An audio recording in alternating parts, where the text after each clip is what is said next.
ہمارے ذمہ نبی پاک علیہ السلام نے یہ لگایا ہے کہ صحابی کا نجوم، صحابہ ستارے ہیں، تم جس کے پیچھے چلو گے اللہ ہدایت دے گا۔ نبی پاک علیہ السلام نے ہمارے ذمہ یہ لگایا ہے کہ میری اہل بیت کشتی نوح کی طرح، جو اس سفینے میں سوار ہو جائے گا اللہ اسے نجات عطا کر دے۔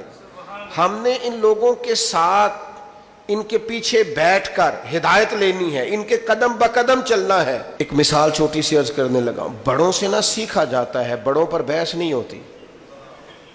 کسی کا والد اگر کسی کو کوئی بات سمجھانے لگے تو بیٹا اگر اس سے پوچھے کہ ابا جی آپ کتنا پڑھے ہوئے ہیں، اس نے ٹھیک کیا ہے؟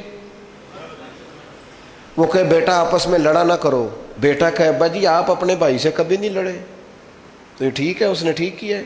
ٹیچر آ گیا کلاس میں، اس نے آتے ہی کہا فرسٹ ایئر کے اسٹوڈنٹ سے کہ کتابیں نکالو بھائی، میں اردو کا ٹیچر ہوں، چلو سبق پڑھیں۔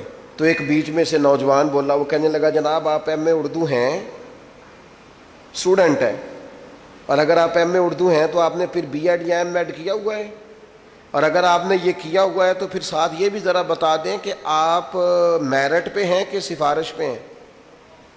میرا خیال ہے جب وہ یہ سوال اپنے ٹیچر سے کر رہا ہوگا تو ٹیچر سب کے جواب دیتا رہے گا، ہاں ہاں بیٹا میں نے ایم اے کیا ہے، پھر میں نے ایم ایڈ، نہیں وہ دے گا جواب۔ اللہ کرے میں آپ کو سمجھا سکوں بات۔ او خدا کے بندو، ہم نے صحابہ اور اہل بیت سے دین سیکھنا ہے، ان کی ڈگریاں نہیں چیک کرنی، ان کے مشاجرات پر کلام نہیں کرنا، ہم نے تو دین سیکھنا ہے۔ چپ کر کے غلامی کرو۔ غلام غلامی کرتے ہیں، غلام تبصرے نہیں کرتے، غلام بحثیں نہیں کرتے، غلام ادھر ادھر کی کہانیاں چھیڑتے، اور جو کہانیاں چھیڑے مانا یہ ہے پڑھنا نہیں چاہتا، جو تبصرے کرے مطلب یہ ہے کہ یہ سیکھنا نہیں چاہتا۔ تو ان لوگوں سے سیکھیں، تربیت لیں۔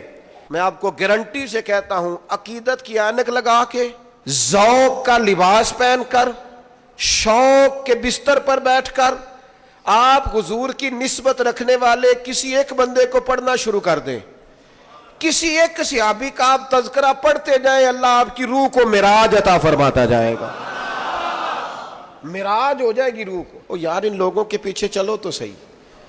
یہاں تو میرے بھائی جو 4 دن کسی محدث کے پاس بیٹھے وہ کہتا ہے فلاں کا شاگرد ہوں، کسی فقیہ کے پاس بیٹھے کہتا ہے فلاں کے پاس بیٹھا ہوں، کسی دانشور کے، صوفی کے، صاحب حال کے پاس بیٹھے تو کہتا ہے مجھے اس کی مجلس میسر آئی ہے۔